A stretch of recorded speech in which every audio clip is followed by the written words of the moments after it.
Bien, ¿Es el último? del día de hoy sí, Ah, del día de hoy sí. sí, sí. Jordi es psicólogo y terapeuta y es director del Centro de Psicología Mensana. Es licenciado en Psicología Clínica por la Universidad Autónoma de Barcelona, máster en Psicología Clínica y Psicoterapia. Tiene un posgrado en terapia emotiva y conductual y en hipnosis clínica por la Universidad de Barcelona. Tiene, bueno, de verdad, un amplio currículum. Una Yo gran autoridad. no quiero dilatarlo mucho. Sé que va a ser otro tema brillante como todos los de hoy. Así que vamos a darle. Horacio, no sé si tú quieres agregar algo sobre Jordi.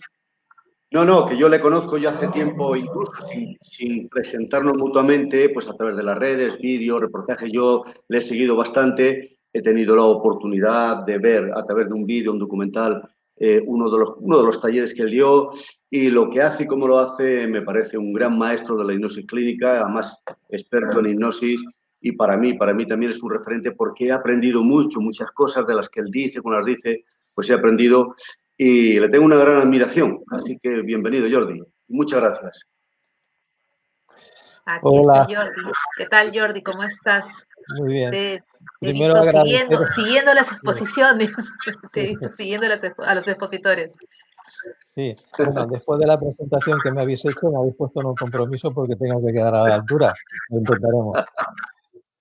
Primero, me gustaría agradecer la oportunidad de participar en un congreso como este, por la gran competitividad que hay, por los ponentes que están haciendo un trabajo excepcional y sobre todo por aquellos oyentes que están aguantando a estas horas, que aquí en España son ya las 11 y algo de la noche, y que me parece loable que puedan estar interesados en algo tan importante como la hipnosis clínica.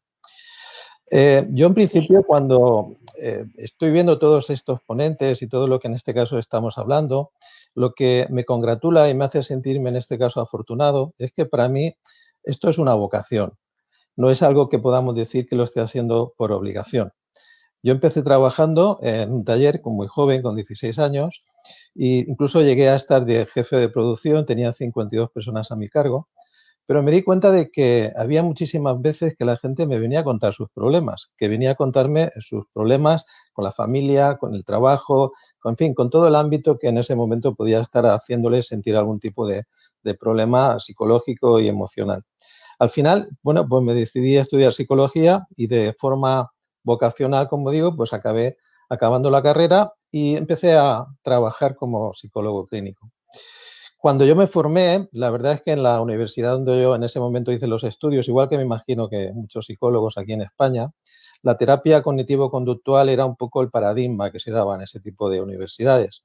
La terapia cognitivo-conductual, sobre todo que estaba basada en dos autores muy importantes de la época, que eran Aaron Beck y Albert Ellis, se fundamenta en que en la vida hay tres áreas muy importantes en las que tenemos que asentarnos para cambiar diferentes comportamientos, emociones y conductas, que son tanto los pensamientos y creencias como las emociones y las conductas que interactúan entre sí y nos ayudan a ver un poco cómo podemos situarnos en la vida, afrontar los problemas y, en definitiva, pues hacer frente a ese crecimiento personal que todos tenemos que hacer.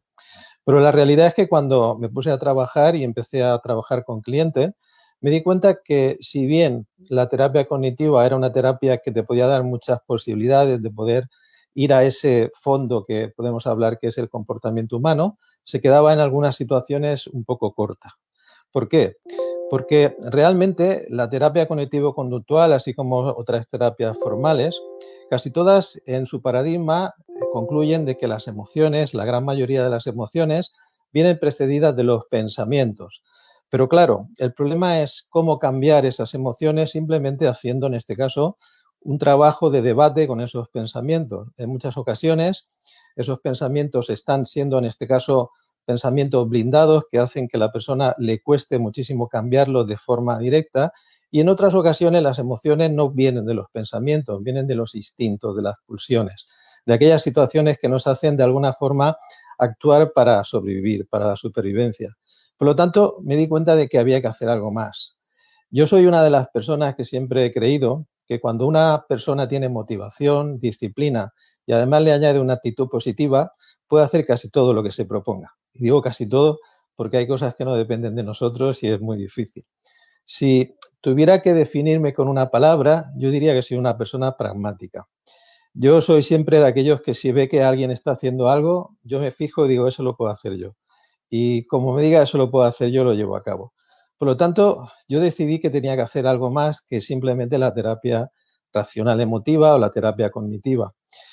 Empecé a ver el tema de la hipnosis como una posibilidad, una situación en la que veía que podíamos acceder de forma mucho más directa a esas emociones. Hice también algún curso de programación neurolingüística con Richard Bartlett, hice diferentes terapias emocionales y, bueno, me dediqué un poquito a indagar en lo que es la psicología humanista. Empecé a ver que tenía muchísimas herramientas que podrían ser algunas para algunas situaciones y otras para otras, siempre adecuadas. Al final, el que solo tiene un martillo, pues acaba viendo todos los problemas en forma de clavo. Por lo tanto, yo creo que es importante que podamos utilizar todas las herramientas que están a nuestra disposición y a nuestra manera de proceder. En definitiva, a veces tenemos que escoger aquella herramienta que le va a ir bien a aquel paciente. No siempre a todos los pacientes le puedes hacer la misma herramienta. No sé si me estoy acoplando. ¿Se me escucha Sí, bien? más bien, Jordi, te vamos a dejar para que tú ya sigas con tu tema, Vale, de para acuerdo. que termines con tu presentación y nada, a todos, bueno, ya nos vemos al final de tu exposición. Un gusto, Jordi estará viendo hipnosis en el dolor y fibromialgia. Muy bien, gracias, Ana. Como decía, yo creo que tenemos que hacer que las terapias estén enfocadas al paciente, no a las enfermedades, porque cada paciente tiene una singularidad y tiene una forma diferente de afrontar esas enfermedades y una serie de recursos que tenemos que ayudarle a que pueda evolucionar con ellos y que los pueda de alguna forma utilizar en diferentes áreas de su vida. En la sociedad actual, donde estamos en este caso, pues todos compitiendo continuamente, tenemos una serie de presiones que a veces son directas, a veces son indirectas, presiones autoimpuestas y presiones impuestas. Estamos reprimiendo continuamente emociones, estamos haciendo que neguemos las emociones negativas o incluso a veces las exageremos. Estamos reprimiendo el miedo, estamos sintiendo muchas veces ira inhibida o contenida, estamos sintiendo sensaciones de injusticia, nos estamos continuamente sintiendo con fracaso, con rechazo, con abandono, estamos sintiendo que hay cosas que realmente nos gustaría hacer y que no podemos hacer, nos frustramos. Eso hace que de alguna forma se origine una serie de conflictos a nivel emocional que a veces tienen una difícil forma de poder solucionarse. Al final, esos conflictos, si no se pueden resolver, siempre acaban haciendo una forma de daño psicológico o de daño, en este caso somático, en forma de que sale a través del cuerpo algún tipo de dolencia. Por eso, una de las cosas que me gusta en este caso dedicarme y las que estoy muy comprometido con el tema del dolor crónico. El dolor crónico y la fibromialgia como su mayor manifestación, de alguna forma, en lo que son los dolores osteomusculares, en los que se sufre muchísimo y la persona tiene una serie de síntomas muy incapacitantes. Si al final tuviéramos que hacer una analogía, y voy a poneros aquí unas diapositivas para que podáis verlo.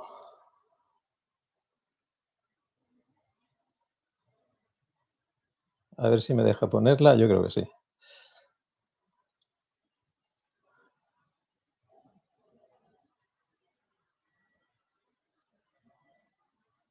Sí, ¿no? Vale.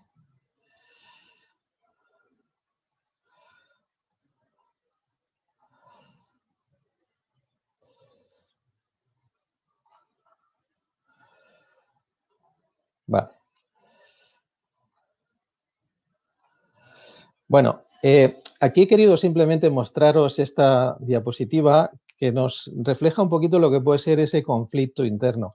Si tenemos un volcán que está continuamente comprimiendo el magma, que no dejamos que salga a la superficie, está originando una serie de presiones que, como antes hemos comentado, hace que la persona esté continuamente intentando tener ese conflicto entre razón y emoción, entre lo que yo considero que es justo y entre lo que los demás consideran que es justo, entre la razón y la emoción, entre lo que deseo y entre lo que quiero que además los demás también me valoren y me digan que están de acuerdo con todo eso. Al final, si ese conflicto no se puede resolver, tendrá una consecuencia, y es que seguramente que causará algún tipo de trastorno, como por ejemplo son los trastornos psicosomáticos. El problema es que cuando esa lava sale, y sale de forma muy abrupta, es posible que incluso se produzca un cambio en el ecosistema, un cambio que hasta que no se enfríe esa lava, hasta que el magma no se enfríe, va a ser muy complicado que se pueda de alguna forma hacer que la persona vuelva a su estado normal. Por lo tanto, tenemos que seguir una serie de procesos que nos van a ayudar a cambiar esa capacidad que todos tenemos para poder aprovecharla para resolver esos problemas o esas situaciones adversas que nos han pasado en la vida. Como hemos estado viendo en los diferentes ponentes, la hipnosis es una de las herramientas que nos propicia, que nos beneficia a la hora de poder trabajar todo este tipo de conflictos emocionales. Ha habido diferentes disertaciones, propuestas de qué es la hipnosis, pero yo creo que todos tienen, en este caso, una base en común, y es que es una herramienta que nos permite acceder a esos procesos emocionales y al inconsciente para poder aflorar y sacar todos esas emociones atrapadas, esos conflictos, esas sensaciones que hace que una persona, pues al final, acabe haciendo que ese problema no solamente no se resuelva, sino se perpetúe y se transforme en toda otra serie de síntomas y de problemas. Si en este caso también estoy interesado en el tema del dolor crónico y de la fibromialgia, es porque llevo ya unos años comprometidos con el Instituto Universitario de Reumatología de Barcelona, en el cual tenemos siempre una filosofía de trabajar en conjunto, de trabajar en equipo. Creemos que el dolor, como cualquier otro tratamiento, pero sobre todo el tema del dolor crónico, es un cuadro muy complejo que necesita que se trabaje de forma multidisciplinar. Una de las máximas que tenemos es que tenemos que, entre todos, hacer que el paciente disminuya el sufrimiento y, sobre todo, que aprenda a vivir de una forma que sea, en este caso, aceptable para que pueda compaginar esa enfermedad. Y digo enfermedad porque si en este caso estamos hablando de la fibromialgia, que es uno de los cuadros que en este momento pues está en una gran población, aproximadamente el 2,5 en España de la población tiene algún tipo de fibromialgia en una intensidad elevada o más intensa, sobre todo las mujeres, que son las que están en este momento teniendo una prevalencia mayor, pero también estamos viendo que ahora en los hombres también está haciendo que sea una prevalencia que va aumentando con el tiempo. Si vemos que este problema, este trastorno, pues está cursando con una serie de sufrimientos emocionales, tenemos que intentar que se pueda, desde diferentes herramientas, poder hacer que la persona tenga una calidad de vida pues muchísimo mejor. Nosotros, sobre todo, estamos muy comprometidos con lo que es la medicina basada en la evidencia. Y a pesar de que mucha gente pueda pensar que aparentemente el nombre indica que es una medicina que no se basa en el método científico, estamos en este caso comprobando de que no solamente estamos trabajando con el método científico, sino que lo estamos asociando a lo que puede ser en este caso la forma pragmática, lo que es la experiencia empírica, lo que es trabajar con aquellas herramientas que están haciendo que la persona, el paciente, se encuentre muchísimo mejor. Al final, el dolor, que es una experiencia subjetiva, en definitiva es lo que el paciente te dice que es el dolor. Es una experiencia que es una experiencia sensorial, es una experiencia también emocional y es una experiencia que se asocia a un daño tisular, se asocia a una herida, se asocia a algo que la persona en ese momento está diciendo o describiendo como que le está afectando en esa parte sensitiva y en la parte afectiva. Si partimos de que el dolor es una experiencia subjetiva, en ese momento es muy difícil determinar cómo le está afectando a la persona si no nos describe cómo es ese dolor, si no nos describe cómo es esa sintomatología en su vida. De alguna manera, aunque el dolor sea una experiencia subjetiva y sea algo que normalmente el paciente nos tiene que explicar, sí que es cierto que se puede de alguna manera, a través de la observación, poder ver algunos síntomas que nos pueden dar también una información o unos signos que nos pueden dar una información muy valiosa. Todos sabemos que cuando una persona tiene dolor, pueden mostrar una serie de características como puede ser hinchazón en alguna zona del cuerpo, como puede ser una inflamación, una rojez, como puede ser una sudoración, como puede ser una expresión de la cara que es muy difícil de que en ese momento se pueda disimular, incluso puede hacer que tenga contracturas musculares. Incluso hay personas que llegan hasta tener décimas de fiebre por el dolor, un dolor muy intenso. Por lo tanto, al final tenemos que contar con que el dolor, a pesar de ser una experiencia subjetiva, es una experiencia que también podemos a través de una serie de signos constatar. De hecho, cuando hacemos hipnosis y estamos en este caso con una persona que está en una máquina de neuroimagen y estamos viendo cómo reacciona el cerebro, podemos ver que cuando se produce una lesión tisular, cuando se produce una estimulación nociva en alguna parte de la piel o alguna parte del cuerpo, se producen unos cambios a nivel de lo que puede ser la activación neuronal. También vemos que esos cambios se producen cuando hacemos a través de la hipnosis alguna técnica de analgesia o anestesia para que la persona vaya reduciendo o vaya controlando ese dolor. Por lo tanto, podemos ver que en este caso el dolor sí que se puede constatar desde el punto de vista científico a través de la tecnología que actualmente nos puede proporcionar ese tipo de herramientas.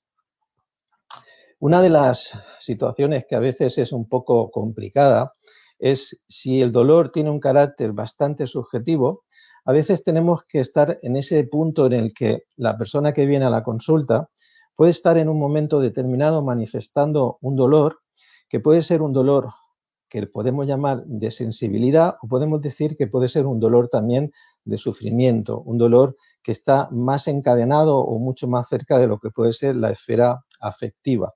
Por lo tanto, tenemos que trabajar esos dos tipos de dolor.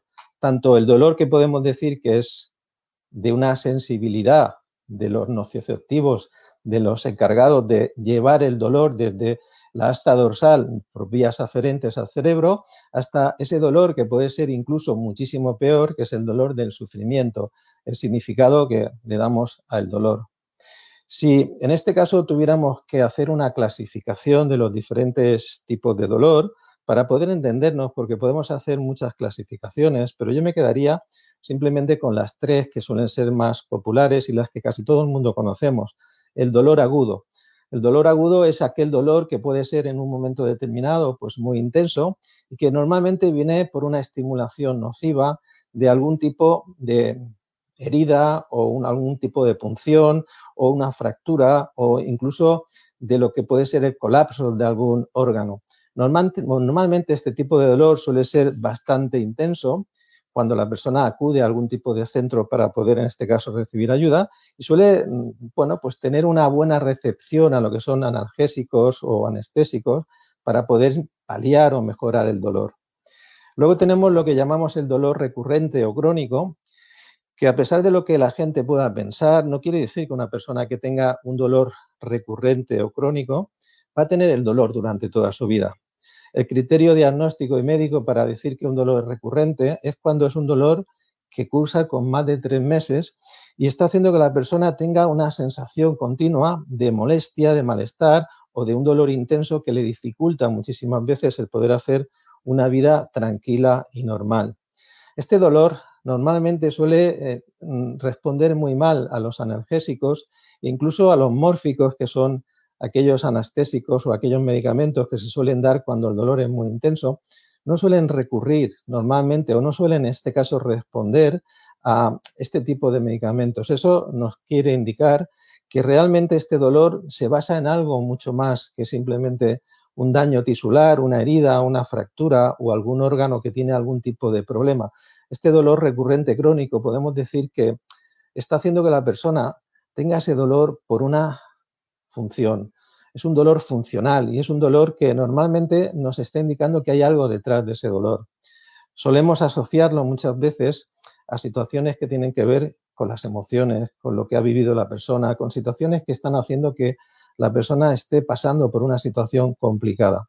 Y este es el dolor que realmente estamos en este momento interesados en poderlo discernir, en poderlo trabajar y en poder ver cómo lo podemos ir cambiando. Finalmente, tenemos el dolor psicógeno, que es el dolor que normalmente se suele asociar a algún tipo de patología en la que vemos que hay, en este caso, una situación que podríamos decir que no solamente se puede explicar porque haya un daño o haya alguna lesión, sino que hay una relación mente-cuerpo. Hay una relación, en este caso, en la que podemos decir que hay un problema psicosomático. Y psicosomático y mente y cuerpo son dos analogías, dos sinónimos para describir que la mente, a través de las emociones y a través de algunas situaciones que puede de alguna forma analizar de forma dolorosa, puede crear ese tipo de dolor o malestar en el cuerpo. Al final, como bien ha dicho, creo que ha sido, pues no sé si ha sido Esther o ha sido Erika, que ha dicho que cuando un problema no se resuelve al final a través de la mente, acaba apareciendo a través del cuerpo, a través del soma. Y el dolor psicógeno tiene mucho que ver con ese tipo de situaciones y de dolores.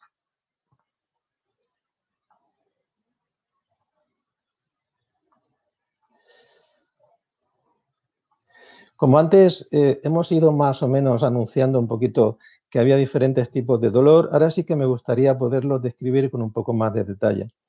El dolor sensorial es aquel dolor que sobre todo responde muy bien a sugestiones directas.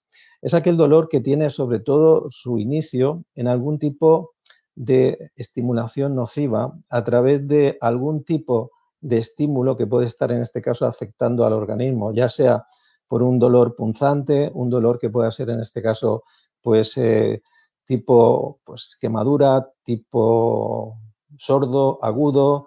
Es un dolor que nos da sobre todo mucha información de la localización del dolor, de su intensidad y de cómo ese dolor de alguna forma nos está indicando en qué parte del cuerpo puede haber en este caso esa lesión o esa sensación molesta. Si tuviéramos que pensar en qué factores están en este caso asociados al dolor sensorial, podríamos decir que aquí hay una receptividad sensorial que puede variar de una persona a otra y que puede hacer que pueda tener un tipo de aferencia a través de todo lo que la médula para que lleve la información aferente al cerebro, y puede ser que esa persona tenga mucha más sensibilidad que otra al dolor, con lo cual es aquello que decimos de que el dolor puede ser algo muy subjetivo, porque una misma estimulación puede hacer que una persona tenga un grado de dolor sensitivo de un 10 y otra persona con esa misma estimulación pueda tener un grado de estimulación de 6. Luego podemos, en este caso, ver la clasificación del dolor que estamos asociando a lo que podría ser la parte afectiva. Es un dolor que tiene que ver sobre todo con cómo el paciente, a través de factores biopsicosociales, pero sobre todo psicosociales, puede estar interpretando el dolor. Por ejemplo, no tenemos que ver que hay una correlación directa entre el dolor sensorial y afectivo. Una persona puede tener un dolor sensorial muy bajo y un dolor afectivo muy alto, o viceversa. Os pongo un ejemplo. Si, por ejemplo, vemos el dolor que en este caso pues, se asocia al cáncer, pues una persona puede tener, en este caso, un dolor sensorial pues, mediano, pero a nivel de dolor afectivo puede sentir una gran sensación de sufrimiento por el significado que tiene ese dolor, lo que la persona tiene como expectativa que puede pasar con ese dolor. Sin embargo, un dolor que podemos llamar muy intenso en una persona, en una mujer que está a punto de dar a luz, como antes nos ha explicado muy bien en su exposición Erika, ese dolor que está asociado a un alumbramiento, a dar a luz a un ser que es parte de ella, de esa sensación de hacer traer al mundo pues alguien que va a tener una evolución familiar con esa persona toda la vida, puede ser visto como algo muy positivo, muy agradable. Por lo tanto, ese significado que se le da a ese dolor es un significado totalmente diferente al significado que se le puede dar a un dolor de cáncer. Entonces vemos que no hay en este caso una correlación directa entre dolor sensorial y dolor afectivo. Como veremos con la hipnosis tenemos que tratar los dos, tanto el sensorial como el afectivo.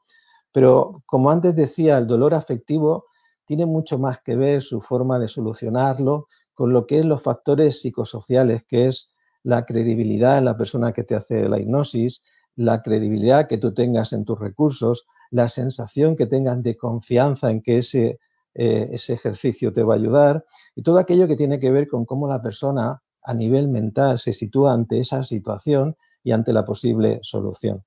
Sin embargo, el nivel de dolor sensorial, a pesar de que lo podamos trabajar también con la hipnosis, vamos a tener que estar en este caso viendo también el nivel de receptividad que tiene la persona a ese nivel de lo que son los nocioceptivos del dolor y poder también hacer un trabajo para cambiar a través de diferentes sensaciones lo que puede ser ese grado de estimulación o de alerta que tiene en este caso su sistema sensorial y todo lo que es el sistema nervioso autónomo, que ese es el encargado de esa respuesta de alerta y de preparación para el peligro.